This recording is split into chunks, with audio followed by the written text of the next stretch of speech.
خبردار جو ایک قدم بھی مزید آگے بڑھایا۔ کمرے میں داخل ہوتے ہی ارحم کا استقبال کانچ کے ٹوٹنے کی زوردار آواز اور فجر کی دھاڑ سے ہوا۔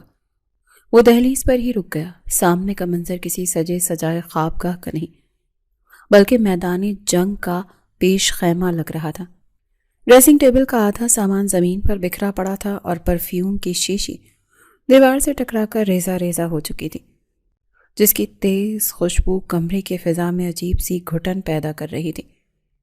ارحم ایک گہری سانس لی اور اپنی پیشانی پر ابھرتی رگوں کو ضبط کیا۔ وہ سرخ روسی جوڑے میں ملبوس بیڈ کے کونے پر کھڑی تھی۔ اس کا چہرہ آنسوؤں سے تر تھا اور آنکھوں میں وحشت ناچ رہی تھی۔ وہ فجر نہیں لگ رہی تھی، وہ کوئی زخمی شیرنی لگ رہی تھی جو اپنے دفاع کے لیے آخری وار کرنے کو تیار ہو۔ فجر، یہ کیا بدتمیزی ہے، ہوش میں آؤ، ارحم نے سخت لہجے میں کہا اور دروازہ بند کرتے ہوئے آگے بڑھنے کی کوشش کی۔ میں نے کہا وہیں رک جاؤ فجر۔ فجر نے سائڈ ٹیبل پر رکھا لیمپ اٹھا لیا۔ اس کے ہاتھوں میں رائشہ تھا مگر آواز میں پاگل پن کی حد تک جنون تھا۔ مجھے تمہاری شکل نہیں دیکھنی، نکل جاؤ یہاں سے، نکل جاؤ، ارحم کا ضبط جواب دے گیا۔ وہ سارا دن مہمانوں کو بھگتا کر تھکا ہارا کمرے میں آیا اور یہاں یہ تماشا اس کا منتظر تھا۔ وہ تیزی سے آگے بڑھا اور فجر کے ہاتھ سے لیمپ چھین کر ایک طرف اچھال دیا۔ کیا مسئلہ ہے تمہارا؟ اس نے فجر کے دونوں بازو سختی سے جکڑ لیے۔ نکاح ہوا ہے، ہمارا کوئی گناہ نہیں کیا میں نے۔ یہ پاگل پن بند کرو ورنہ میں بھول جاؤں گا کہ تم کس صدمے سے گزر رہی ہو۔ تم سب جھوٹے ہو، مکار ہو، فجر نے خود کو چھڑانے کی ناکام کوشش کی۔ اس کی آواز پھٹ رہی تھی۔ تم نے اور دادا جی نے مل کر مجھے قید کیا ہے۔ میں شادی نہیں کرنا چاہتی تھی، مجھے میرے ماں باپ کے پاس جانا ہے، مجھے ان کے پاس جانا ہے۔ وہ روتے ہوئے اس کے سینے پر مکے برسانے لگی۔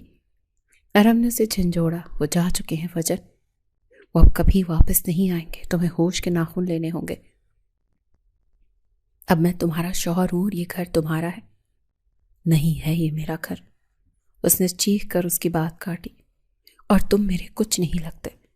مجھے نفرت ہے تم سے، تمہاری شکل سے، اس گاؤں سے۔ چلے جاؤ یہاں سے۔ اس نے اتنی زور سے ارحم کو دھکا دیا کہ وہ توازن برقرار نہ رکھ سکا اور پیچھے ہٹ گیا۔ فجر نے موقع غنیمت جانا اور زمین پر پڑا کانچ کا ایک بڑا ٹکڑا اٹھا لیا۔ اگر تم قریب آئے تو میں اپنی رگ کاٹ لوں گی۔ ارحم کی آنکھیں حیرت اور غصے سے پھیل گئیں۔ وہ جانتا تھا کہ فجر اس وقت ذہنی طور پر نارمل نہیں ہے، لیکن یہ جنون اس کی برداشت سے باہر تھا۔ ٹھیک ہے، ارحم نے ہاتھ فضا میں بلند کیے۔ اس کا چہرہ غصے سے تمتما رہا تھا۔ شوق سے کرو جو کرنا ہے، میں ہی پاگل تھا جو تمہارے نخرے اٹھانے آیا۔ بھاڑ میں جاؤ تم اور تمہارا یہ ڈرامہ۔ اس نے مڑ کر دروازہ اتنی زور سے کھولا کہ وہ دیوار سے جا ٹکرایا اور پیر پٹکتے ہوئے باہر نکل گیا۔ باہر کوریڈور میں خاموشی تھی، لیکن اس شور کی وجہ سے دادا جی اور تائی امی یعنی ارحم کی والدہ کمروں سے نکل آئے تھے۔ ارحم کو غصے میں لال پیلا دیکھ کر وہ سمجھ گئے کہ اندر کیا ہوا ہے۔ ارحم بیٹا، تائی امی نے آگے بڑھ کر اس کا بازو تھاما۔ کیا ہوا ہے؟ تم باہر کیوں آ گئے؟ پوچھیں اپنی لاڈلی بہو سے۔ ارحم نے غصے سے اپنے کمرے کے بند دروازے کی طرف اشارہ کیا۔ پاگل ہو گئی ہے وہ، کانچ اٹھا کر کھڑی ہے کہ میں قریب گیا تو خود کو مار لے گی۔ ماں جی، مجھے کوئی شوق نہیں ہے ایسی نفسیاتی مریضہ کے ساتھ رہنے کا۔ آہستہ بولو ارحم، دادا جی نے سنجیدگی سے اسے ٹوکا۔ ان کی آواز میں وہ روب تھا جس کے سامنے ارحم کی آواز دب گئی۔ وہ بچی صدمے میں ہے، ابھی کل ہی تو اس کے ماں باپ کا سوئم ہوا ہے۔ تم سے سمجھداری کی امید تھی مجھے دادا جی، جو سمجھداری ہی دکھا رہا ہوں میں، تبھی کمرے سے باہر آ گیا، ورنہ جو زبان وہ چلا رہی تھی نا، میرا ہاتھ اٹھ جانا تھا۔ ارحم نے بے بسی سے بالوں میں انگلیاں پھیری۔ اسے لگتا ہے ہم نے کوئی سازش کی ہے اس کے خلاف۔ وقت دو اسے۔ دادا جی نے اس کے کاندھے پر ہاتھ رکھا۔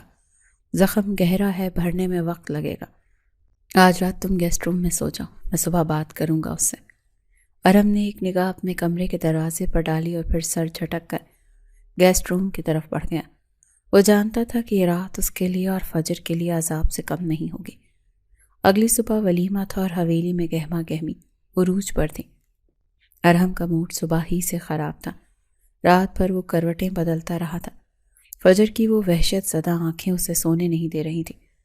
وہ تیار ہو کر نیچے لان میں مہمانوں کے درمیان کھڑا تھا جب تائی امی نے اسے اسٹیج پر جانے کا اشارہ کیا۔ اسٹیج پر بیٹھتے ہی اس کی نظر سامنے سے آتی فجر پر پڑی، جو ایک لمحے کے لیے ارد گرد کا شور، مہمانوں کی آوازیں، سب کچھ جیسے تھم سا گیا تھا۔ وہ گولڈن اور میرون رنگ کے امتزاج والے بھاری لہنگے میں ملبوس تھی۔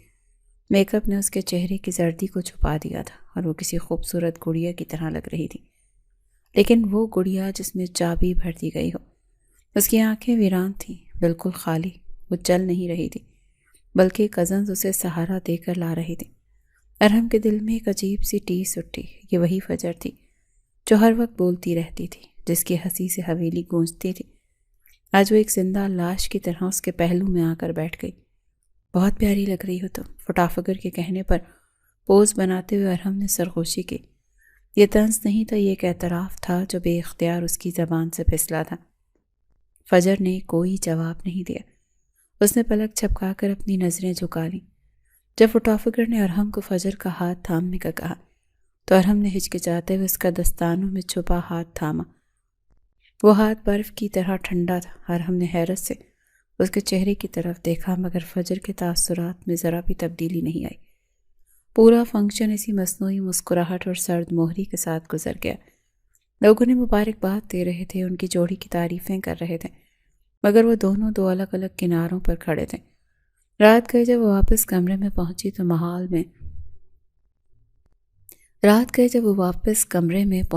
ماحول میں پھر سے وہی تناؤ لوٹ آیا۔ فجر کمرے میں داخل ہوتے ہی صوفے کی طرف بڑھی اور خاموشی سے بیٹھ کر زیور اتارنے لگی۔ ارحم نے دروازہ لاک کیا اور اس کی طرف مڑا۔ دیکھو فجر، کل رات جو ہوا میں اسے دہرانا نہیں چاہتا۔ ہم دونوں کو اس رشتے کو نبھانا ہے، چاہے خوشی سے یا مجبوری سے۔ فجر نے جھٹکے سے سر اٹھایا، اس کی آنکھوں میں پھر وہی نفرت جاگ اٹھی۔ مجبوری صرف تمہاری ہوگی، میری تو بربادی ہے۔ میں تم سے بات نہیں کرنا چاہتی، مجھے اکیلا چھوڑ دو۔ میں کہاں جاؤں تمہیں چھوڑ کر؟ یہ میرا بھی کمرہ ہے۔ ارحم نے تحمل سے سمجھانے کی کوشش کی۔ تو پھر میں چلی جاتی ہوں۔ وہ تیزی سے اٹھی اور دروازے کی طرف لپکی۔ ارحم نے پھرتی سے اس کا راستہ روکا۔ کہاں جا رہی ہو اس وقت؟ باہر سب سو رہے ہیں، تماشا مت بناؤ، ہٹو میرے راستے سے۔ فجر نے اس کے سینے پر ہاتھ مار کر اسے ہٹانا چاہا۔ مجھے گھٹن ہو رہی ہے یہاں، تمہارے ساتھ ایک سانس لینا بھی میرے لیے عذاب ہے۔ ارحم کا صبر پھر سے جواب دے رہا تھا۔ اس لڑکی کی ضد اور بدتمیزی کی کوئی حد نہیں تھی۔ تمہیں سکون سے بات سمجھ نہیں آتی نا؟ بہت شوق ہے اکیلے رہنے کا تو ٹھیک ہے۔ ارحم نے اس کا بازو پکڑا اور اسے گھسیٹتے ہوئے باتھ روم کی طرف لے گیا۔ فجر نے مزاحمت کی، چیخنا چاہا، مگر ارحم نے اسے باتھ روم کے اندر دھکیل کر باہر سے دروازہ لاک کر دیا۔ ارحم کھولو اسے، تم یہ نہیں کر سکتے۔ فجر نے زور زور سے دروازہ پیٹا۔ جب دماغ ٹھکانے آ جائے تب بتانا، تب تک وہیں رہو اور اپنی قسمت کو روتی رہو، ارحم نے بلند آواز میں کہا اور آ کر بیڈ پر گر گیا۔ میں مر جاؤں گی لیکن تم سے معافی نہیں مانگوں گی، کمینے انسان۔ اندر سے فجر کی چیخ آئی اور پھر رونے کی آواز۔ ارحم نے اپنے کانوں پر تکیہ رکھ لیا۔ رو لو جتنا رونا ہے، شاید دماغ کی گرمی آنسوں کے راستے بہہ جائے۔ وہ خود کو تسلی دینے لگا کہ وہ ٹھیک کر رہا ہے، اسے سبق سکھانا ضروری ہے، ورنہ یہ زندگی عذاب بنا دے گی۔ وقت گزرتا گیا، کمرے میں خاموشی چھا گئی۔ ارحم نے کروٹ بدلی، گھڑی دیکھی، 2 گھنٹے گزر چکے تھے۔ جنوری کی سرد رات تھی اور باتھ روم میں ہیٹر کا انتظام نہیں تھا۔ اسے اچانک خیال آیا کہ فجر نے بھاری لہنگا پہنا ہوا ہے، مگر اوپر کوئی شال یا گرم کپڑا نہیں ہے۔ باتھ روم کا فرش ماربل کا تھا اور انتہائی ٹھنڈا۔ اس کے دل میں تشویش جاگی، غصہ مدھم پڑنے لگا۔ فجر، اس نے بیڈ سے اٹھ کر آواز دی، مگر کوئی جواب نہیں آیا۔ فجر، اگر ڈرامہ ختم ہو گیا ہو تو باہر آ جاؤ۔ پھر بھی خاموشی تھی۔ ارحم کا دل زور سے دھڑکا۔ وہ تیزی سے باتھ روم کے دروازے کی طرف بڑھا، کنڈی کھولی تو دروازہ فوراً کھل گیا۔ سامنے کا منظر دیکھ کر ارحم کے پیروں تلے سے زمین نکل گئی۔ فجر باتھ روم کے ٹھنڈے فرش پر بے سود پڑی تھی اور اس کا چہرہ زرد پڑ چکا تھا، ہونٹ نیلے ہو رہے تھے۔ سردی کی شدت سے اس کا جسم اکڑا ہوا لگ رہا تھا۔ فجر، ارحم نے نیچے بیٹھ کر اس کا سر اپنے ہاتھوں میں لیا۔ اس کا جسم برف کی سل بنا ہوا تھا۔ یا اللہ، یہ میں نے کیا کر دیا؟ اس نے فوراً فجر کو بازوں میں اٹھایا۔ وہ اتنی ہلکی تھی جیسے کوئی پھول۔ اسے لا کر بیڈ پر لٹایا اور جلدی سے اس کے اوپر بھاری کمبل ڈالا۔ ہیٹر کو فل سپیڈ پر کر کے وہ دوبارہ اس کے پاس آیا۔ اس کے ہاتھ اپنے ہاتھوں میں لے کر رگڑنے لگا تاکہ کچھ حرارت پیدا ہو۔ فجر آنکھیں کھولو پلیز فجر۔ ارحم کی آواز میں لرزش تھی۔ اسے اپنے آپ پر شدید غصہ آ رہا تھا۔ وہ کیسے بھول گیا کہ وہ نازک سی شہری لڑکی گاؤں کی سخت سردی کی عادی نہیں ہے، اوپر سے صدمے کی مریضہ۔ وہ بھاگ کر کچن سے گرم پانی اور تولیہ لایا اور اس کا چہرہ صاف کرنے لگا۔ کچھ دیر بعد فجر کے جسم میں ہلکی سی حرارت لوٹی اور اس کی سانسیں ہموار ہوئیں۔ اس نے ہلکی سی جنبش کی اور نیند میں ہی کچھ بڑبڑائی۔ تو ارحم نے سکا سانس لیا۔ وہ وہیں بیٹھ کے کنارے قالین پر بیٹھ گیا۔ اس کا ہاتھ اب بھی فجر کے ہاتھ میں تھا۔ اس کے معصوم چہرے کو دیکھنے لگا جو نیند میں انتہائی پرسکون لگ رہا تھا۔ وہ ضدی، بدتمیز اور لڑاکا فجر اس وقت ایک مظلوم بچی لگ رہی تھی۔ اس کی لمبی پلکیں گالوں پر سایہ فگن تھیں اور ماتھے پر ایک لٹ گری ہوئی تھی جسے ارحم نے نرمی سے پیچھے ہٹایا۔ میں کتنا برا ہوں، اس نے خود کلامی کی۔ تمہیں سہارے کی ضرورت تھی اور میں نے تمہیں سزا دی۔ اس نے فجر کے ہاتھ کو نرمی سے دبایا۔ وہ ہاتھ جو کبھی ہوا میں لہراتے ہوئے اس پر تنقید کرتے تھے آج بے جان تھے۔ اسے اچانک وہ منظر یاد آیا جب اس نے پہلی بار اس لڑکی کو دیکھا تھا۔ تب بھی وہ ایسے ہی بے خبر تھی، مگر تب وہ بے ہوش نہیں تھی بلکہ اپنی ہی دھن میں مگن تھی۔ ارحم کی آنکھوں کے سامنے ایئرپورٹ کا وہ منظر گھوم گیا۔ وقت کی سوئی پیچھے ہٹ گئی۔ ارحم پتر، تیری تائی کی طبیعت ناساز ہے اور ڈرائیور چھٹی پر ہے، تم جا کر فجر کو لے آؤ ایئرپورٹ سے۔ دادا جی کا حکم حتمی تھا۔ ارحم نے بے دلی سے حامی بھری۔ اسے شہری لڑکیوں سے سخت چڑ تھی۔ وہ سمجھتا تھا کہ وہ مغرور و بدتمیز ہوتی ہیں، اور فجر تو ویسے بھی بچپن کے بعد اب آ رہی تھی۔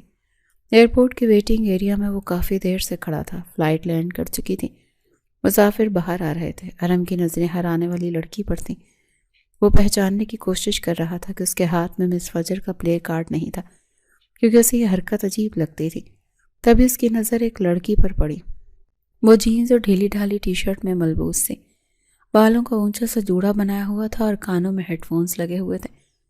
وہ اپنی ٹرالی کو دھکیلتی ہوئی آ رہی تھی اور ساتھ ساتھ کسی سے فون پر بات کر رہی تھی، یا شاید خود سے ہی باتیں کر رہی تھی۔ ارحم کا ماتھا ٹھنکا، یا اللہ، یہ نمونہ ہمارے گھر آ رہا ہے۔ وہ سیدھا اس کے پاس گیا۔ لڑکی نے اسے دیکھا تو ایک لمحے کے لیے رکی، پھر اپنی اینک ناک پر جماتے ہوئے اسے سر سے پاؤں تک دیکھا۔ ارحم نے سادہ شلوار قمیص پہن رکھی تھی اور اوپر چادر اوڑھی ہوئی تھی۔ ایکسکیوز می، لڑکی نے ہیڈ فون اتارا۔ فجر؟ ارحم نے اسپاٹ لہجے میں پوچھا۔ لڑکی کے چہرے پر ایک عجیب سی مسکراہٹ آئی۔ اس نے اپنا بیگ ارحم کی طرف بڑھا دیا۔ شکر ہے دادا جی نے ڈرائیور تو بھیجا، میں کب سے پریشان تھی کہ گاؤں تک ٹیکسی کیسے ملے گی۔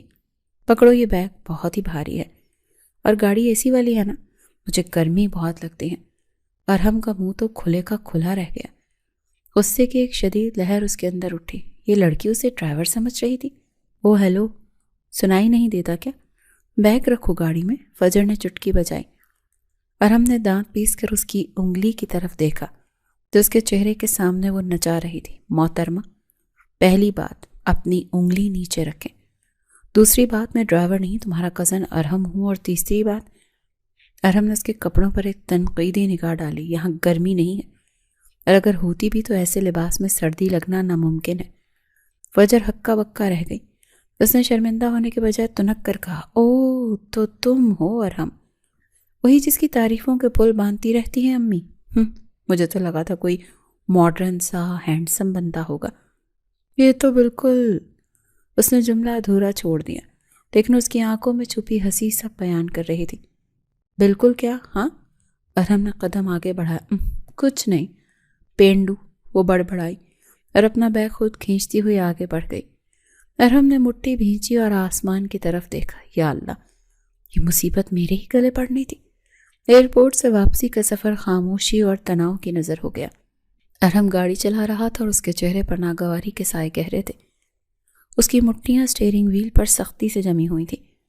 گویا وہ اپنا سارا غصہ اس بے جان چیز پر نکال رہا تھا۔ دوسری طرف فجر فرنٹ سیٹ پر بڑے ہی اطمینان سے بیٹھی، کھڑکی سے باہر کے مناظر کو دلچسپی سے دیکھ رہی تھی، جیسے کچھ دیر پہلے ایئرپورٹ پر ہوئی وہ تکرار اس کے لیے کوئی اہمیت ہی نہیں رکھتی تھی۔ یہاں کوئی FM چینل نہیں چلتا کیا؟ فجر نے اچانک خاموشی کو توڑتے ہوئے ڈیش بورڈ کی طرف ہاتھ بڑھایا۔ اس کے لہجے میں بیزاری تھی۔ ارحم نے سختی سے اس کا ہاتھ راستے میں ہی روک دیا۔ اس کی آنکھوں میں ایک تنبیہ تھی، میرے ہاتھ مت لگانا، اور یہ میری گاڑی ہے، کوئی ڈسکو کلب نہیں۔ خاموشی سے بیٹھ کر راستہ کاٹو۔ فجر نے جھٹکے سے اپنا ہاتھ چھڑایا اور اسے گھور کر دیکھا۔ تم کتنے بدتمیز ہو ارحم، مجھے لگا تھا گاؤں کے لوگ تو مہمان نواز ہوتے ہیں، لیکن تم تو ہٹلر سے بھی 2 ہاتھ آگے ہو۔ اس نے ناک چڑھاتے ہوئے منہ دوسری طرف کر لیا۔ اور مجھے لگا تھا کہ شہر کی لڑکیاں تمیزدار ہوتی ہیں، مگر میری غلط فہمی بہت جلدی دور ہو گئی۔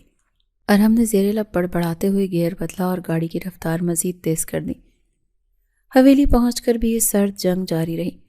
فجر نے دادا جی اور تائی امی سے تو بہت گرم جوشی سے ملاقات کی، مگر ارحم کو یکسر نظر انداز کر دیا، جیسے وہ وہاں موجود ہی نہ ہو۔ ارحم بھی شکر ادا کرتے ہوئے اپنے کمرے میں چلا گیا۔ کم سے کم یہ بدتمیز اس کے سر سے ٹلی۔ اگلی صبح ارحم کی آنکھ معمول سے پہلے کھل گئی۔ باہر موسلادھار بارش ہو رہی تھی۔ کھڑکی کے شیشوں پر گرتی بوندوں کی آواز نے ایک عجیب سا سحر طاری کر رکھا تھا۔ وہ فریش ہو کر چائے کا کپ تھامے لاؤنج کی طرف جا رہا تھا کہ برآمدے میں پہنچ کر اس کے قدم وہیں جم گئے۔ سامنے لان میں ایک تماشا لگا ہوا تھا۔ فجر ہلکے آسمانی رنگ کے سلیو لیس نائٹ سوٹ میں ملبوس بارش میں بھیگ رہی تھی۔ اس کے بال کھلے تھے اور کسی بچی کی طرح پانی کے چھینٹے اڑا رہی تھی، کبھی گول گھومتی اور کبھی بارش کی بوندوں کو ہتھیلی پر روکتی۔ یہ منظر شاید خوبصورت ہوتا اگر وہاں حویلی کے 2 ملازم اور گیٹ پر کھڑا چوکیدار پھٹی پھٹی نظروں سے اسے نہ دیکھ رہے ہوتے۔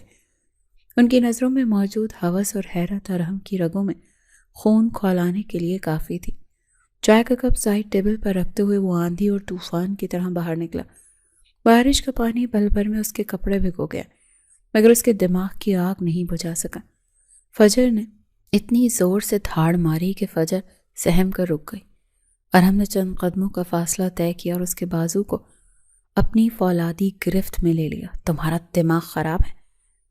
یہ کیا تماشا لگا رکھا ہے تم نے؟ فجر نے حیرت سے اسے دیکھا۔ اس کے چہرے پر بارش کے قطرے موتیوں کی طرح چمک رہے تھے۔ میرا ہاتھ چھوڑو ارحم، تم پھر سے بدتمیزی کر رہے ہو۔ میں صرف بارش انجوائے کر رہی ہوں، اس میں تماشے والی کیا بات ہے؟ آنکھیں ہیں تمہارے پاس یا وہ بھی فیشن کی نظر ہو گئی؟ ارحم نے اسے جھٹکا دیتے ہوئے ملازموں کی طرف اشارہ کیا، جو ارحم کو دیکھتے ہی سر جھکا کر تیزی سے غائب ہو گئے تھے۔ دیکھا وہ کیسے گھور رہے تھے تمہیں؟ یہ تمہارا ڈیفنس کا یا گلبرگ نہیں ہے، یہ گاؤں ہے اور یہ میری حویلی ہے۔ یہاں کی عزت کی اپنی روایات ہیں، تو ان کی گندی نظر ہے، میرا قصور نہیں ہے۔ فجر نے بھی ترکی بترکی جواب دیا۔ مجھے گرمی لگ رہی تھی اور بارش اچھی لگی تو آ گئی۔ تم اپنی سوچ ٹھیک کرو، اندر چلو۔ ارحم نے اس کی کوئی دلیل سنے بغیر اسے گھسیٹتے ہوئے برآمدے کی طرف دھکیلا اور خبردار جو اس حلیے میں دوبارہ کمرے سے باہر قدم بھی نکالا۔ یہاں سب مرد ہیں، کوئی شرم و حیا نام کی چیز ہوتی ہے؟ فجر کی آنکھوں میں آنسو تیرنے لگے۔ یہ بے عزتی اس کے لیے ناقابل برداشت تھی۔ وہ کچھ کہے بغیر روتے ہوئے اندر بھاگ گئی۔ ناشتے کی میز پر منظر کچھ اور ہی تھا۔ فجر اپنا بیگ پیک کر کے ہال میں کھڑی تھی اور دادا جی پریشانی کے عالم میں صوفے پر بیٹھے تھے۔ ارحم اندر داخل ہوا تو سب کی نظریں اس پر اٹھ گئیں۔ یہ کیا بچپنا ہے فجر، تم ابھی کل تو آئی ہو۔ تائی امی اسے سمجھا رہی تھی۔ نہیں تائی امی، جہاں میری عزت نہ ہو، جہاں مجھے ہر پل یہ احساس دلایا جائے کہ میں بے حیا ہوں، وہاں میں ایک پل نہیں رہ سکتی، میں واپس جا رہی ہوں۔ فجر نے روتے ہوئے ارحم کی طرف اشارہ کیا۔ دادا جی نے غضبناک نظروں سے ارحم کو دیکھا۔ ارحم، یہ میں کیا سن رہا ہوں؟ تم نے مہمان کے ساتھ بدتمیزی کی؟ دادا جی آپ نے دیکھا نہیں وہ کس ہولیے میں باہر؟ ارحم نے اپنی صفائی پیش کرنا چاہی۔ خاموش۔ دادا جی نے ہاتھ اٹھا دیا۔ وہ بچی ہے، اسے یہاں کے ماحول کا نہیں پتا۔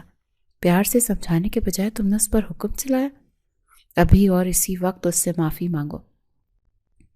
ارحم کا تو رنگ فاق ہو گیا۔ وہ اور معافی، وہ بھی اس ضدی لڑکی سے؟ دادا جی یہ غلط ہے۔ میں نے کہا معافی مانگو، ورنہ اس حویلی میں تمہاری بھی کوئی جگہ نہیں ہے۔ دادا جی کا فیصلہ اٹل تھا۔ ارحم نے مٹھیاں بھینچی، ایک گہری سانس لی اور بمشکل فجر کی طرف مڑا، جب بڑے غرور سے اسے دیکھ رہے تھے۔ اس کی آنکھوں میں جیت کی چمک تھی۔ سوری، ارحم نے دانت پیستے ہوئے کہا۔ کیا کہا؟ سنائی نہیں دیا۔ فجر نے کان پر ہاتھ رکھا اس کے ہونٹوں پر ایک طنزیہ مسکراہٹ تھی۔ آئی ایم سوری فجر، ارحم نے قدرے بلند آواز میں کہا۔ آئندہ ایسا نہیں ہوگا۔ صرف سوری سے کام نہیں چلے گا، فجر نے فوراً شرط رکھ دی۔ میری ایک شرط ہے، تم میرے کپڑوں کا مذاق اڑایا ہے نا، اب تم مجھے اسی حلیے میں، مطلب میری جینز اور شرٹ میں باہر گاؤں کی سیر کروانے لے کر جاؤ گے؟ سب کے سامنے؟ ارحم کی آنکھیں پھٹ گئیں۔ ہرگز نہیں، میں پورے گاؤں میں اپنا تماشا نہیں بنوا سکتا۔ ٹھیک ہے پھر میں جا رہی ہوں۔ فجر نے بیگ کا ہینڈل تھام لیا۔ ارحم لے جاؤ اسے، دادا جی نے تھکے ہوئے لہجے میں کہا۔ میری خاطر؟ 1 گھنٹے بعد ارحم کی جیپ گاؤں کے کچے راستوں پر ہچکولے کھا رہی تھی۔ فجر فرنٹ سیٹ پر جینز اور ٹاپ پہنے، آنکھوں پر کالا چشمہ لگائے بیٹھی تھی اور بلند آواز میں انگلش گانے گا رہی تھی۔ کھیتوں میں کام کرتے لوگ، دکانوں پر بیٹھے بزرگ، سب مڑ مڑ کر جیپ کو اور اس میں بیٹھی عجوبہ کو دیکھ رہے تھے۔ ارحم کا چہرہ شرمندگی اور غصے سے سرخ تھا۔ وہ گردن اکڑائے صرف سامنے دیکھ رہا تھا، دل میں دعا کر رہا تھا کہ کوئی جاننے والا نہ مل جائے۔ ارحم دیکھو، وہ بھینسیں کتنی کیوٹ ہے نا؟ فجر نے ایک دم اچھل کر اشارہ کیا۔ ہاں، تمہاری ہی برادری سے لگ رہی ہیں، ارحم نے جل کر جواب دیا۔ بہت فنی، فجر نے قہقہ لگایا۔ ویسے تم اتنا منہ کیوں بنا کر بیٹھے ہو؟ دیکھو لوگ کتنے شوق سے ہمیں دیکھ رہے ہیں، تم مشہور ہو جاؤ گے۔ تمہاری وجہ سے میری ناک کٹ رہی اور تم اسے شہرت کا نام دے رہی ہو۔ ارحم بڑبڑایا۔ اگلے موڑ سے واپس مڑ رہا ہوں میں، بس بہت ہو گیا۔ اس روز کے بعد ایک نیا سلسلہ شروع ہو گیا۔ فجر جان بوجھ کر ارحم کو چڑانے کے لیے نت نئے فیشن کر کے نکلتی۔ کبھی ٹریک سوٹ میں صبح کی ورزش کرنے لان میں آ جاتی اور ارحم وہیں کھڑا دانت پیس کر رہ جاتا۔ فجر، خدا کے لیے اندر جاؤ، مالی دیکھ رہا ہے۔ ارحم اسے ٹوکتا۔ دیکھنے دو، اس کی آنکھیں ہیں، تم اپنا کام کرو۔ فجر جاگنگ کرتے ہوئے اس کے پاس سے گزرتی اور ارحم بے بسی سے سر جھٹک دیتا۔ یہ روز کی تکرار بن گئی تھی۔ ارحم کی گھوریاں اور سخت جملے فجر پر بے اثر تھے، بلکہ وہ انہیں انجوائے کرنے لگی تھی۔ پھر گاؤں میں نمبردار کی بیٹی کی شادی کا موقع آیا۔ حویلی میں بھی تیاریاں عروج پر تھی۔ تائی امی نے فجر کے لیے خاص طور پر کپڑے بنوائے تھے۔ ارحم کو یقین تھا کہ فجر وہ کپڑے پہننے سے انکار کر دے گی اور حسب معمول کوئی مغربی لباس پہن کر حویلی کی ناک کٹوائے گی۔ شام کو تقریب شروع ہو چکی تھی۔ ارحم سفید کلف لگے شلوار قمیص میں ملبوس، کاندھے پر شال ڈالے، مردانہ حصے میں مہمانوں کو اٹینڈ کر رہا تھا۔ اچانک اس کی نظر زنانہ حصے کی طرف اٹھی، جہاں سے کچھ خواتین آ رہی تھیں، اور تب وقت جیسے تھم سا گیا۔ فجر آ رہی تھی، مگر یہ وہ فجر نہیں تھی جسے وہ پچھلے 1 ہفتے سے جھیل رہا تھا۔ وہ گہرے جامنی رنگ کے گوٹے کنارے والی سوٹ میں ملبوس تھی، سر پر شیفون کا دوپٹہ سلیقے سے ٹکا ہوا تھا، جس سے اس کے چہرے کا نکھار مزید بڑھ گیا تھا۔ کانوں میں بڑے جھمکے اس کی گردن کو چھو رہے تھے اور ہاتھوں میں کانچ کی چوڑیاں کھنک رہی تھیں۔ وہ کسی شرمیلی مشرقی دوشیزہ کی طرح تائی امی کے ساتھ چل رہی تھی۔ ارحم کے ہاتھ میں پکڑا گلاس لرز گیا۔ وہ تو پلکیں جھپکانا بھول گیا۔ جینز اور شرٹ والی لاپرواہ سی لڑکی کے اندر اتنی خوبصورتی چھپی تھی، اس کا تو اسے اندازہ ہی نہیں تھا۔ فجر کی نظر اٹھی اور سیدھی ارحم سے ٹکرائی۔ ارحم کی نظروں میں موجود ستائش اور حیرت دیکھ کر وہ گڑبڑا گئی اور فوراً نظریں جھکا لیں۔ اس کے گالوں پر لالی دوڑ گئی۔ یہ پہلا موقع تھا جب ارحم کے گھورنے پر اسے غصہ نہیں آیا، بلکہ دل کی دھڑکن بے ترتیب ہو گئی۔ ارحم کسی مقناطیس کی طرح کھینچ کر اس کے راستے میں آ گیا۔ یہ تم ہو؟ اس کے لہجے میں بے یقینی تھی۔ فجر نے بمشکل نظر اٹھا کر اسے دیکھا۔ کیوں؟ میں انسان نہیں لگ رہی کیا؟ اس نے عادت کے مطابق طنز کرنا چاہا، مگر آواز ساتھ نہیں دے سکی۔ نہیں لگ رہی، ارحم نے سحر زدہ لہجے میں کہا۔ آج تم واقعی فجر لگ رہی ہو، صبح کی پہلی کرن کی طرح۔ فجر کا دل اچھل کر حلق میں آ گیا۔ اس سے پہلے کہ وہ کچھ کہتی، تائی امی نے مسکرا کر اسے آگے بڑھا دیا۔ ارحم وہیں کھڑا اسے جاتا دیکھتا رہا۔ اس کے دل میں جو برف جمی تھی وہ پگھلنے لگی۔ اسے اپنی اور فجر کی نوک جھونک، وہ تکرار، سب کچھ اچانک پیارا سا لگنے لگا۔ اگلے 2 دن فضا میں محبت کی خوشبو رچی بسی رہی۔ ارحم کے رویے میں نرمی آ گئی تھی اور فجر بھی اب اسے چڑھانے کے بجائے خاموش رہنے لگی تھی۔ اسے اپنے والدین کا انتظار تھا جو اگلے روز آنے والے تھے۔ وہ بہت خوش تھی کہ وہ انہیں سرپرائز دے گی۔ اس نے گاؤں کے رنگ ڈھنگ اپنا لیے ہیں، مگر تقدیر کہیں اور ہی مسکرا رہی تھی۔ وہ دوپہر کا وقت تھا۔ فجر لاؤنج میں بیٹھی مہندی لگا رہی تھی اور بار بار دروازے کی طرف دیکھ رہی تھی۔ ارم بھی وہیں صوفے پر بیٹھا اخبار پڑھ رہا تھا، لیکن چور نظروں سے فجر کو دیکھ رہا تھا۔ اچانک فون کی گھنٹی بجی، فضا میں اس بیل کی آواز کسی خطرے کی گھنٹی کی طرح گونجی۔ دادا جی نے فون اٹھایا۔ ہیلو؟ جی میں بول رہا ہوں۔ اگلے ہی لمحے دادا جی کا چہرہ سفید پڑ گیا، فون ریسیور ان کے ہاتھ سے چھوٹ کر لٹک گیا، ان کے پیر لڑکھڑا گئے۔ دادا جی! ارحم تیزی سے لپک کر ان کے پاس پہنچا۔ کیا ہوا؟ ایکسیڈنٹ! دادا جی کی آواز کسی کنویں سے آتی محسوس ہوئی۔ فجر کے ماں باپ، گاڑی کھائی میں گر گئی، کوئی نہیں بچا۔ کمرے میں موجود ہر شخص ساکت ہو گیا۔ فجر کے ہاتھ سے مہندی کی کون چھوٹ کر قالین پر گر گئی۔ اس کے کانوں میں سائیں سائیں ہونے لگی۔ اسے لگا دادا جی مذاق کر رہے ہیں، کوئی بھیانک مذاق۔ وہ آہستہ سے اٹھی، اس کے ہونٹ کانپ رہے تھے۔ آپ جھوٹ بول رہے ہیں نا؟ اس کی آواز اتنی مدھم تھی کہ بمشکل سنائی دی۔ امی تو آ رہی ہیں، میں نے ابھی بات کی تھی ان سے، وہ میرے لیے ڈریس لا رہی ہیں۔ فجر بیٹا، تائی امی روتے ہوئے اس کی طرف بڑھی۔ مت چھوئیں مجھے! فجر نے چیخ ماری۔ سب جھوٹے ہیں آپ لوگ، ابھی وہ آ جائیں گے، ابھی گیٹ کھلے گا۔ اور پھر وہ پاگلوں کی طرح گیٹ کی طرف بھاگی۔ ارحم نے دوڑ کر اسے پکڑا، اس کے بازو میں مچھلی کی طرح تڑپ رہی تھی۔ چھوڑو مجھے ارحم، مجھے چاہنے تو، وہ انتظار کر رہے ہوں گے۔ وہ نہیں آئیں گے فجر، اللہ کی یہی مرضی تھی، ہوش کرو۔ ارحم کی اپنی آنکھوں میں آنسو تھے، مگر اسے فجر کو سنبھالنا تھا۔ فجر نے ایک نظر ارحم کی بھیگی آنکھوں میں دیکھا اور پھر اس کا دماغ شٹ ڈاؤن ہو گیا۔ وہ وہیں اس کے بازوؤں میں ہی ڈھیر ہو گئی۔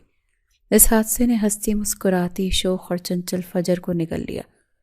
وہ زندہ تو تھی مگر روح مر چکی تھی۔ وہ گھنٹوں کمرے کے کونے میں گھٹنوں میں سر دیے بیٹھی رہتی، نہ کسی سے بات کرتی نہ روتی، بس خلا میں گھورتی رہتی۔ ارحم اسے دیکھتا تو اس کا دل کٹ جاتا، وہ اسے ہنسانے کی کوشش کرتا، غصہ دلانے کی کوشش کرتا کہ شاید وہ پرانی فجر واپس آ جائے، مگر وہ پتھر کی ہو چکی تھی۔ ایک ماہ گزر گیا تھا، فجر کی حالت سدھرنے کے بجائے بگڑتی جا رہی تھی۔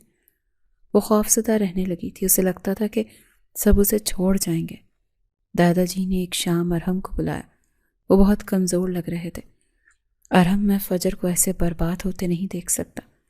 ڈاکٹرز کہتے ہیں اسے جذباتی سہارے کی ضرورت ہے۔ میں چاہتا ہوں تم اس سے نکاح کر لو، اسے یقین دلاؤ کہ وہ تنہا نہیں ہے۔ ارحم چونک اٹھا، لیکن دادا جی اس حالت میں وہ تو ہوش میں بھی نہیں ہے، اسی لیے تو کہہ رہا ہوں کہ اسے تحفظ کا احساس چاہیے، اور تم سے بہتر اس کا خیال اور کوئی نہیں رکھ سکتا۔ کیا تم میرا یہ حکم بھی ٹالو گے؟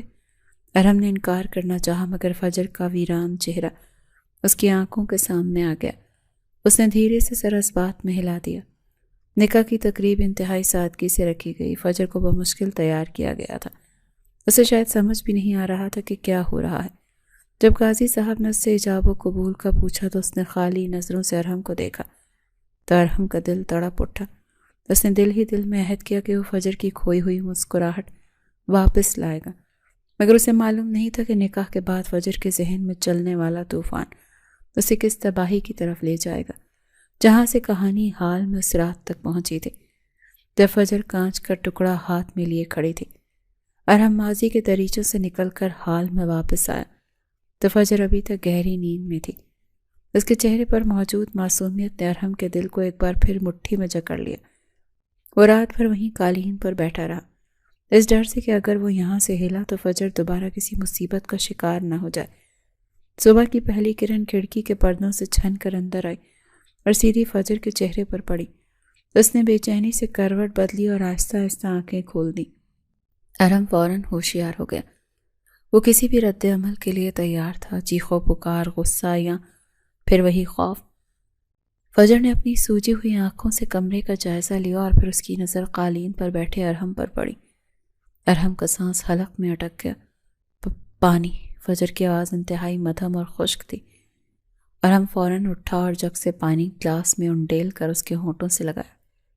فجر نے کسی تابع دار بچے کی طرح پانی پیا اور پھر سر تکیے پر گرا دیا۔ سر میں درد ہو رہا ہے، اس نے ماتھے پر ہاتھ رکھا۔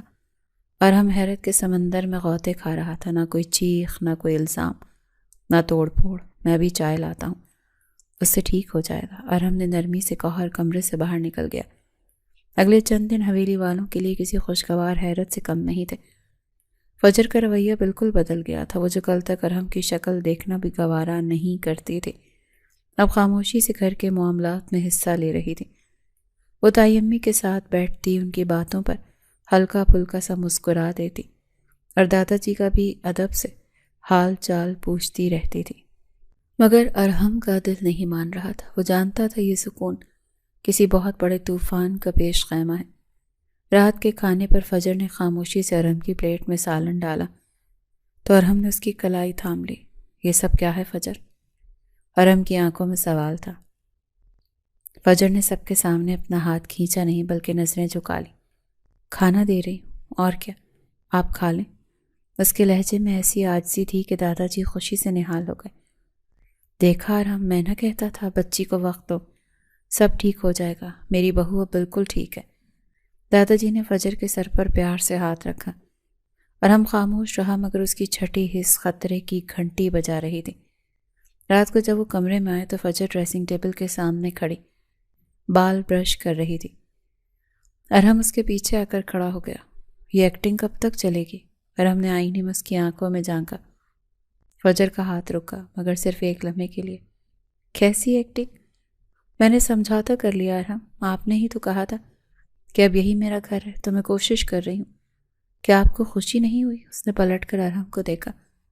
اس کی آنکھوں میں ایک عجیب سی ویرانی تھی جو اس کے الفاظ کا ساتھ نہیں دے رہی تھی۔ ارحم کا دل چاہا کہ اس کی بات پر یقین کر لے۔ اس نے ایک قدم آگے بڑھایا اور فجر کے دونوں شانے تھام لیے۔ مجھے بہت خوشی ہوگی فجر اگر یہ سچ ہوا تو۔ میں چاہتا ہوں ہم ایک نئی شروعات کریں، جو ہوا اسے بھول کر ایک دوسرے کو موقع دے۔ فجر کے جسم میں ایک لہر سی دوڑ گئی۔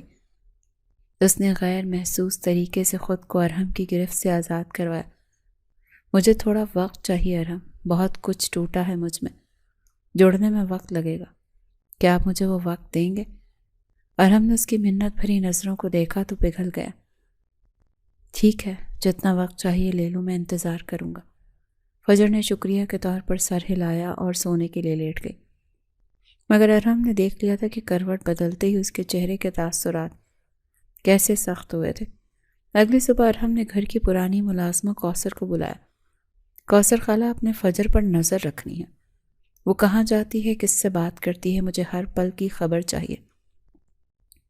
اسے پتہ نہیں چلنا چاہیے کہ آپ اس کی نگرانی کر رہی ہیں۔ جی صاحب جی، آپ فکر نہ کریں، کوثر نے سر ہلایا۔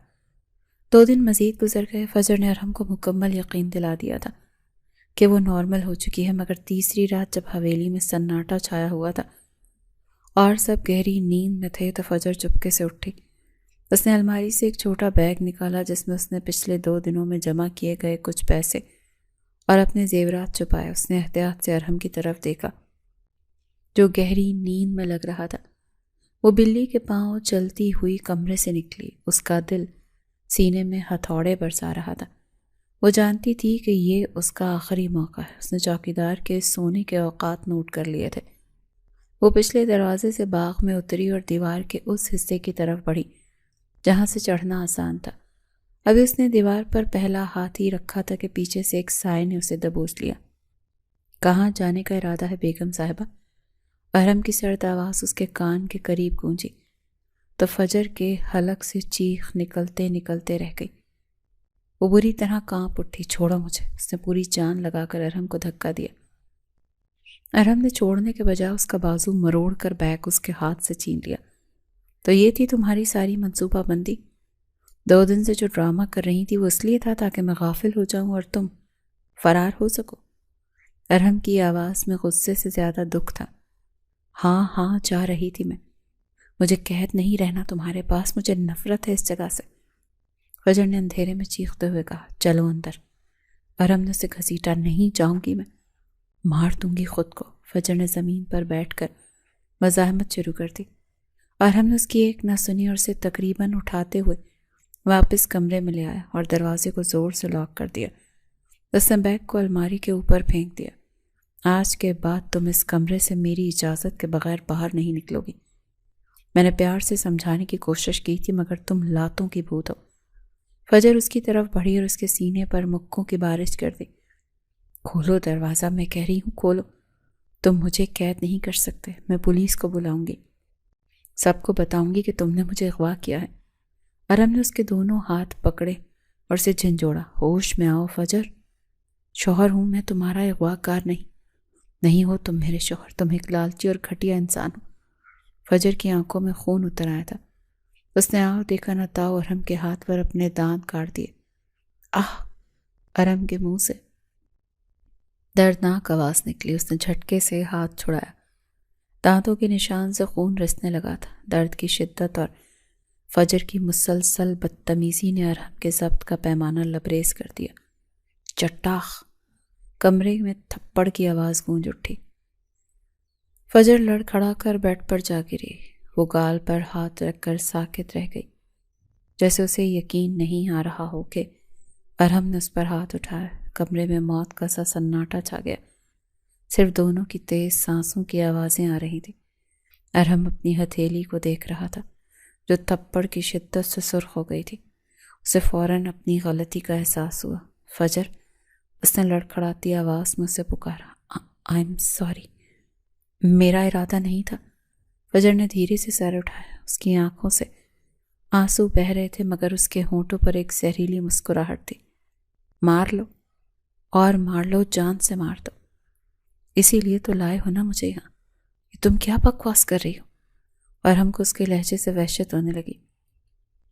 فجر ہذیانی انداز میں ہنسی۔ وہ اٹھ کھڑی ہوئی۔ بھولے مت بنو ارہم، سب جانتی ہوں میں۔ میرے ماں باپ مر گئے تو تم سب کو میری فکر پڑ گئی، کیوں؟ میری خاطر نہیں۔ اس نے انگلی اٹھا کر ارہم کے سینے پر ٹھوکا۔ میرے باپ کی کروڑوں کی جائیداد کے لیے یہ شادی کی ہے نا تم نے، تاکہ میں تمہارے قبضے میں رہوں اور ساری دولت تمہارے نام ہو جائے۔ ارہم پتھر کا ہو گیا۔ اسے لگا کسی نے پگھلا ہوا سیسا اس کے کانوں میں انڈیل دیا۔ فجر! تم ہوش میں تو ہو؟ یہ تم کیا کہہ رہی ہو؟ ہوش میں ہوں تبھی تو جان گئی ہوں تمہاری اور تمہارے دادا کی چالیں۔ فجر کا لہجہ اب چیخ میں بدل گیا تھا۔ لیکن کان کھول کر سن لو، ایک پھوٹی کوڑی نہیں دوں گی تمہیں۔ سب کچھ ٹرسٹ کو دے دوں گی، خیرات کر دوں گی، مگر تمہارے نام کچھ نہیں کروں گی۔ اس لیے مجھے پاگل ثابت کرنا چاہتے ہو نا، تاکہ پاور آف اٹرنی مل جائے۔ ارہم شاکڈ رہ گیا۔ اس کے تو وہم و گمان میں بھی نہیں تھا کہ فجر کے دل میں ان سب کے لیے اتنا زہر بھرا ہے۔ وہ اس کی محبت، اس کی کیئر کو جائیداد کی لالچ سمجھ رہی تھی۔ اس نے بے یقینی سے نفی میں سر ہلایا۔ تم اتنا گھٹیا سوچ سکتی ہو، مجھے امید نہیں تھی۔ ارہم کی آواز ٹوٹ گئی۔ اپنی صفائیاں اپنے پاس رکھو۔ فجر نے نفرت سے رخ موڑ لیا۔ مجھے تم سے اور تمہارے خاندان سے گھن آتی ہے۔ ارہم غصے اور دکھ کی ملی جلی کیفیت میں وہاں سے باہر نکلنے لگا تھا کہ کوریڈور سے دادا جی کی آواز آئی۔ وہ شاید پانی پینے اٹھے تھے اور شور سن کر آ گئے۔ وہ اپنے کمرے میں کسی سے فون پر بات کر رہے تھے اور دروازہ کھلا تھا۔ ہاں وکیل صاحب، کاغذات تیار رکھیں، جیسے ہی حالات ٹھیک ہوں گے فجر کی ساری جائیداد اس کے نام منتقل کر دینی ہے۔ میرا بیٹا تو چلا گیا مگر اس کی امانت اس کی بیٹی کے پاس رہے گی۔ ہمیں اس کے پیسے سے کوئی غرض نہیں، بس بچی کا گھر بس جائے۔ اور ہم دروازے پر رک گیا۔ فجر بھی جو اس کے پیچھے چیخنے کے لیے آ رہی تھی، یہ الفاظ سن کر بت بن گئی۔ دادا جی کی آواز صاف آ رہی تھی۔ اور سنیں، میں نے ارہم کو بھی کہہ دیا کہ فجر کے نام پر ایک الگ اکاؤنٹ کھلوا دے۔ اس کی زمینوں کی آمدنی سیدھی اس کے پاس جانی چاہیے۔ ہم تو بس اس کے محافظ، مالک نہیں۔ ارہم نے آہستگی سے مڑ کر فجر کی طرف دیکھا۔ فجر کا چہرہ فق ہو چکا تھا۔ وہ آنکھیں پھاڑے ارہم کو دیکھ رہی تھی، جہاں اب غصہ نہیں بلکہ گہرا دکھ تھا۔ ارہم واپس اندر آیا اور دروازہ بند کر دیا۔ اس کا لہجہ برف کی طرح ٹھنڈا تھا۔ سن لیا تم نے؟ یہاں اب بھی کوئی شک باقی ہے؟ فجر کے لب ہلے مگر آواز نہیں نکلی۔ شرمندگی کا ایک طوفان تھا جو اس کے اندر ہی اندر اسے غرق کر رہا تھا۔ وہ جس بنیاد پر اتنے دن سے لڑ رہی تھی، وہ بنیاد ہی غلط تھی۔ ارہم الماری کی طرف بڑھا اور اپنا تکیہ اٹھایا۔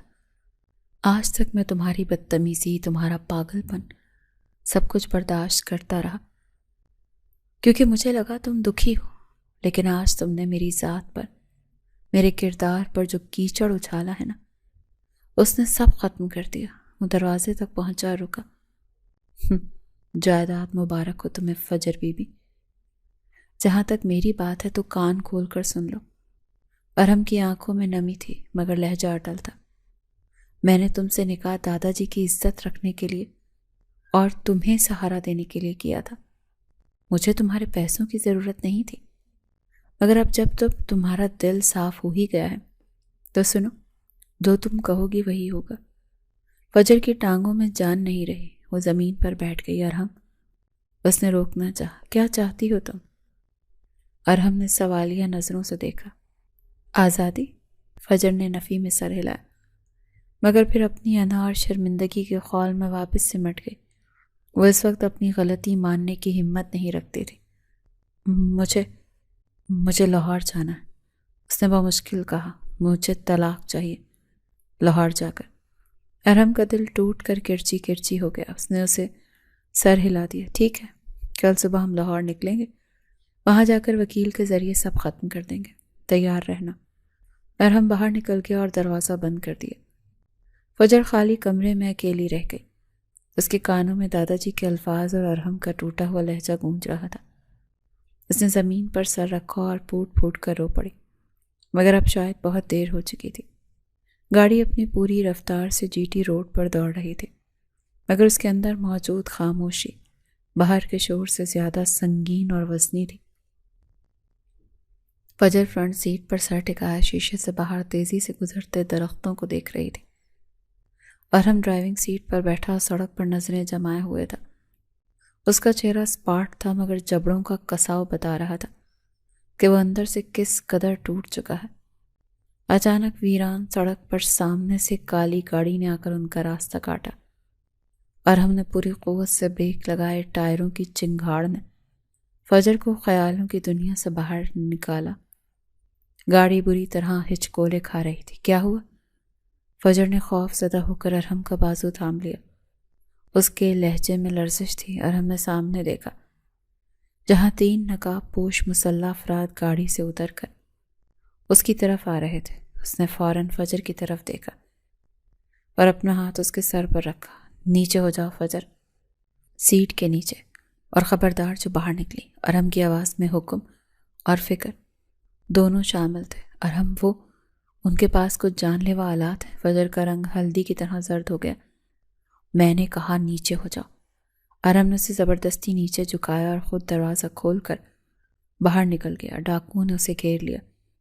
جو کچھ ہے نکال دو ورنہ جان لے لیں گے۔ ایک ڈاکو نے ارحم کے سینے پر مکہ مارا۔ ارحم نے اطمینان سے اپنا پرس اور موبائل نکال کر بونٹ پر رکھ دیا۔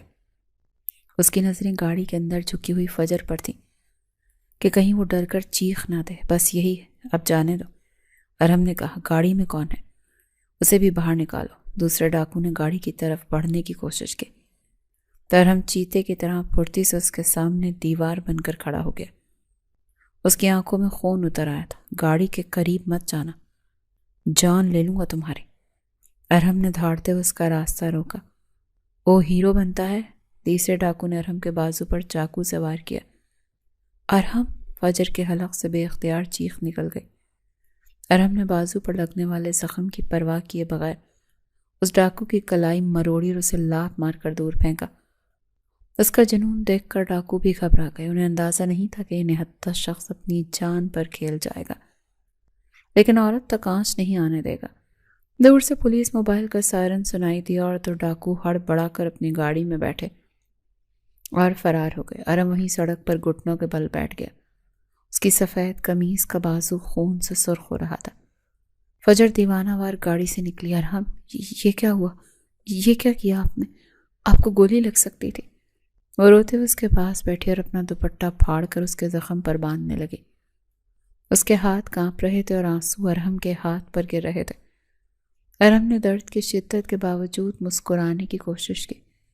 اسے اپنے دوسرے ہاتھ سے فجر کے آنسو پہنچے۔ تم ٹھیک ہو نا؟ تمہیں تو کچھ نہیں ہوا؟ فجر نے سر اٹھا کر اسے دیکھا۔ اس شخص نے اپنی جان خطرے میں ڈال دی تھی، صرف اور صرف اس کے لیے، اس لڑکی کے لیے جس نے اس پر چوری اور لالچ کا الزام لگایا تھا۔ مجھے کچھ نہیں ہوا، آپ اپنی فکر کریں، خون نہیں رک رہا۔ فجر نے سسکی لیتے ہوئے پٹی کو کسا۔ وہ لاہور پہنچے تو شام ہو چکی تھی۔ ارحم کا زخم گہرا تھا، اسی لیے انہوں نے پہلے اسپتال جا کر مرہم پٹی کروائی، پھر ایک ہوٹل میں قیام کا فیصلہ کیا۔ کمرے میں پہنچ کر ارحم نے کیلنڈر دیکھا اور تلخ مسکراہٹ کے ساتھ فجر کی طرف مڑا۔ آج ہفتہ ہے، کچہری بند ہو چکی، کل اتوار ہے، اب وکیل کے پاس پیر کی صبح ہی جا سکیں گے، ہمیں 2 دن یہاں رکنا ہوگا۔ فجر نے کھڑکی کے پاس کھڑی باہر کی روشن شہر کو دیکھ رہی تھی۔ اس کے دل میں ایک عجیب سی خواہش جاگی کہ کاش یہ ہفتہ کبھی ختم نہ ہو اور پیر کبھی نہ آئے۔ کوئی بات نہیں، ہم رک جائیں گے، اس نے دھیرے سے کہا۔ اگلے 2 دن ان دونوں کی زندگی کے یادگار ترین دن بن گئے۔ ارحم نے اپنی تکلیف کو پس پش ڈال کر فیصلہ کیا کہ وہ فجر کو لاہور کی سیر کروائے گا تاکہ جدائی سے پہلے کچھ اچھی یادیں رہ جائیں۔ اتوار کی شام وہ فورڈ اسٹریٹ گئے۔ بادشاہی مسجد اور میناروں کے پیچھے ڈوبتا سورج اور روشنیاں ایک سحر انگیز سا سما باندھ رہی تھی۔ کھانے کی میز پر ارحم نے اپنے صحیح سلامت ہاتھ سے نوالا بنا کر فجر کے آگے کیا۔ کھاؤ، یہاں کا کھانا بہت مشہور ہے۔ فجر نے نوالا منہ میں لیا تو اس کا ذائقہ محسوس کرنے کے بجائے وہ ارحم کے چہرے کو تکنے لگی۔ وہ شخص جو اس سے علیحدگی کے لیے آیا تھا اب بھی اس کا خیال رکھ رہا تھا۔ آپ کیوں کرتے ہیں یہ سب؟ میں نے تو آپ کا دل دکھایا، آپ پر شک کیا، پھر بھی آپ؟ فجر کی آواز بھر آ گئی۔ ارحم نے مسکرا کر پانی کا گلاس اس کی طرف بڑھایا۔ محبت تجارت نہیں ہوتی فجر، کہ ادھر سے توہین ملے تو ادھر سے بدلہ لیا جائے۔ محبت تو بس دینا جانتی ہے۔ میں چاہتا ہوں تم خوش رہو، چاہے میرے ساتھ یا میرے بغیر۔ ارحم کے ان الفاظ نے فجر کے دل میں لگی آخری گرہ بھی کھول دی تھی۔ وہ ساری رات سو نہیں سکی۔ اسے اپنی حماقت اور ارحم کی عظمت کا احساس شدت سے ہو رہا تھا۔ وہ جسے ہیرا سمجھ کر ٹھکرا رہی تھی وہ تو کوہ نور تھا اور وہ کانچ کے ٹکڑوں کے پیچھے بھاگ رہی تھی۔ پیر کی صبح سورج طلوع ہوا تو ایک فیصلہ کن دن کا آغاز تھا۔ ارحم تیار ہو کر وکیل کے پاس جانے کے لیے منتظر تھا۔ چلو فجر، دیر ہو رہی ہے، ارحم نے گھڑی دیکھتے ہوئے آواز دی۔ فجر بیڈ پر کمبل اوڑھے لیٹی تھی۔ ارحم، میرے سر میں بہت شدید درد ہے، مجھ سے تو اٹھا ہی نہیں جا رہا، کیا ہم کل جا سکتے ہیں؟ اس نے کراہتے ہوئے جھوٹ بولا۔ ارحم پریشان ہو کر اس کے ماتھے پر ہاتھ رکھنے کے لیے آگے بڑھا۔ بخار تو نہیں ہے؟ چلو میں دوا لا دیتا ہوں۔ آج جانا ضروری تھا مگر خیر، کل چلے جائیں گے۔ منگل کی صبح پھر وہی ڈرامہ ہوا۔ اوہ خدایا ارحم، میں تو اپنا شناختی کارڈ ہی گاؤں بھولائی۔ وکیل کے پاس کارڈ کے بغیر تو کام نہیں ہوگا نا؟ فجر نے پرس ٹٹولتے ہوئے معصومیت سے کہا، حالانکہ کارڈ اس کے پرس کی خفیہ جیب میں موجود تھا۔ ارحم نے اسے مشکوک نظروں سے دیکھا۔ میں نے خود تمہارا کارڈ پرس میں رکھا تھا فجر، پتہ نہیں کہاں گر گیا، آپ کیا کریں؟ فجر نے کاندھے اچکا دیے۔ ارحم نے گہری سانس لی۔ ٹھیک ہے، میں نادرا سے ڈپلیکیٹ کے لیے اپلائی کرتا ہوں یا کوئی اور حل نکالتا ہوں۔ بدھ جمعرات بھی اسی طرح گزر گئے، کبھی پیٹ میں درد، کبھی چکر آنا، کبھی کچھ اور بہانا۔ ارحم اب پوری طرح سمجھ چکا تھا کہ فجر جان بوجھ کر ٹال مٹول کر رہی ہے، مگر وہ اس کے منہ سے سچ سننا چاہتا تھا۔ جمعے کی صبح ارحم نے تیاری پکڑی۔ وہ وکیل سے طلاق کے کاغذات تیار کروا کر ہوٹل لے آیا۔ وہ کمرے میں داخل ہوا تو فجر کھڑکی میں کھڑی بارش دیکھ رہی تھی۔ فجر ادھر آؤ۔ ارحم کی آواز سنجیدہ تھی۔ فجر پلٹی تو ارحم نے فائل میز پر رکھ دی۔ اب بہانوں کی ضرورت نہیں ہے، میں وکیل سے پیپرز تیار کروا لایا ہوں، تمہیں کہیں جانے کی ضرورت نہیں ہے، بس یہاں دستخط کر دو، میں گاؤں جا کر کاغذی کارروائی پوری کر لوں گا۔ ارحم نے قلم اس کی طرف بڑھایا تھا۔ یہ لو، اپنی آزادی حاصل کر لو جس کے لیے تم نے اتنا تماشا کیا۔ فجر نے کانپتے ہاتھوں سے قلم تھاما۔ اس کی آنکھوں میں آنسو تیرنے لگے۔ اس نے کاغذات کو دیکھا جن پر جلی حروف میں طلاق نامہ لکھا تھا۔ کیا وہ واقعی یہی چاہتی تھی؟ کیا وہ ارحم کے بغیر جی پائے گی؟ اس کے ذہن میں ارحم کا وہ زخمی بازو، وہ محبت بھری باتیں، وہ حفاظت کرنے والا انداز، سب کچھ کسی فلم کی طرح چلنے لگا۔ دستخط کرو فجر، ہاتھ کیوں رک گیا؟ ارحم نے دل پر پتھر رکھ کر کہا، حالانکہ اندر سے وہ دعا کر رہا تھا کہ کوئی معجزہ ہو جائے۔ فجر نے قلم میں اس پر پٹخ دیا۔ اس نے کاغذات اٹھائے اور ارحم کی آنکھوں میں آنکھیں ڈال کر دیکھا۔ آپ واقعی چاہتے ہیں کہ میں دستخط کر دوں؟ اس کی آواز میں شکوہ تھا۔ میں وہ چاہتا ہوں جو تم چاہتی ہو۔ ارحم نے نظریں چرائی۔ جھوٹے ہیں آپ۔ فجر کی آنکھوں سے آنسو بہہ نکلے۔ مہا جھوٹے۔ اگر چاہتے ہوتے تو میری آنکھوں میں دیکھ کر کہتے۔ اگلے ہی لمحے فجر نے وہ کاغذات 2 ٹکڑوں میں پھاڑ دیے، پھر 4 ٹکڑوں میں، اور پھر پرزا پرزا کر کے ہوا میں اچھال دیے۔ کاغذ کی سفید ٹکڑے برف کے گالوں کی طرح ان کے درمیان بکھر گئے، اور ارحم حیرت سے بت بنا کھڑا رہا۔ اس کے لبوں پر مسکراہٹ آنے کے لیے مچل رہی تھی۔ یہ کیا کیا تم نے؟ وہی کیا جو مجھے بہت پہلے کر لینا چاہیے تھا۔ فجر روتے ہوئے آگے بڑھی اور ارحم کے سینے سے لگ گئی۔ مجھے کوئی طلاق نہیں چاہیے، کوئی آزادی نہیں چاہیے۔ میری آزادی تو آپ کی قید میں ہے۔ مجھے معاف کر دیں ارحم، میں بہت بری ہوں، میں نے آپ کو بہت دکھ دیے۔ ارحم نے اسے اپنے مضبوط باہوں کے حصار میں لے لیا۔ اسے یقین نہیں آ رہا تھا کہ اس کی محبت جیت گئی ہے۔ اس نے اپنا چہرہ فجر کے بالوں میں چھپا لیا۔ تم بری نہیں ہو، پگلی ہو، بس تھوڑی ضدی ہو، اور ضدی بچوں کا علاج پیار ہوتا ہے جو مجھے کرنا آتا ہے۔ فجر نے سر اٹھا کر اسے دیکھا۔ اس کی آنکھیں آنسوؤں سے بھیگی تھیں، مگر اب ان میں سکون تھا۔ میں نے دادا جی کی باتیں سن لی تھی ارحم، مجھے پتہ چل گیا ہے کہ آپ سب مجھ سے کتنی محبت کرتے ہیں۔ میں وعدہ کرتی ہوں کہ اب کبھی آپ کو شکایت کا موقع نہیں دوں گی۔ آپ میرے لیے بیسٹ ہیں، دنیا کے سب سے اچھے انسان۔ ارحم نے محبت پاش نظروں سے اسے دیکھا اور اس کی آنکھوں سے آنسو پہنچے۔ اور تم میری زندگی کی سب سے خوبصورت غلط فہمی ہو جو اب حقیقت بن چکی ہے۔ باہر بارش تیز ہو گئی تھی، مگر کمرے کا موسم اب خوشگوار ہو چکا تھا۔ تو اب کیا ارادہ ہے؟ واپسی کا؟ ارحم نے شرارت سے پوچھا۔ تو فجر نے مسکرا کر نفی میں سر ہلایا۔ نہیں، ابھی تو لاہور کی سیر باقی ہے۔ آپ نے وعدہ کیا تھا کہ واغا بارڈر لے کر جائیں گے، لیکن وہ تو طلاق سے پہلے کی سیر تھی۔ ارحم نے اسے چڑھایا۔ تو اب ہنی مون سمجھ کر لے چلیں؟ فجر نے بے ساختہ کہا اور پھر شرما کر نظریں جھکا لی۔ تو ارحم نے قہقہہ لگایا اور اس کا ہاتھ تھام لیا۔ یہ ہوئی نا بات، چلو آج پورا لاہور دیکھیں گے، اور اس بار کوئی بہانہ نہیں چلے گا۔ وقت تیزی سے گزر رہا تھا۔ گاؤں کی حویلی میں پھر سے رونق تھی۔ دادا جی برآمدے میں بیٹھ کے حقہ پی رہے تھے اور ان کے چہرے پر اطمینان تھا۔ لان میں ارحم اور فجر چہل قدمی کر رہے تھے۔ فجر نے اب مکمل طور پر مشرقی لباس اپنا لیا تھا جو اس پر بہت جچتا تھا۔ ارحم فجر نے چلتے ہوئے اسے روکا۔ جی بیگم صاحبہ، اگر اس دن ڈاکو نہ آتے تو کیا آپ واقعی مجھے طلاق دیتے؟ فجر نے سنجیدگی سے پوچھا۔ ارحم نے اس کے دونوں ہاتھ تھام لیے اور اس کی آنکھوں میں دیکھا۔ فجر، ڈاکو تو ایک بہانہ ہے، ہماری تقدیر میں جدائی لکھی ہی نہیں تھی۔ اگر وہ نہ بھی آتے تو بھی میں وکیل کے پاس جا کر قلم توڑ دیتا، مگر یہ رشتہ نہ ٹوٹنے دیتا۔ بس تمہارے ماننے کا انتظار تھا۔ فجر نے مسکرا کر سر اس کے کاندھے پر رکھ دیا۔ ڈوبتے سورج کی کرنوں نے دونوں کے وجود کو ایک سنہری ہالے میں لپیٹ لیا تھا۔ محبت نے اپنی آخری پناہ گاہ پا لی تھی، جہاں اب صرف سکون، اعتماد اور زندگی بھر کا ساتھ تھا۔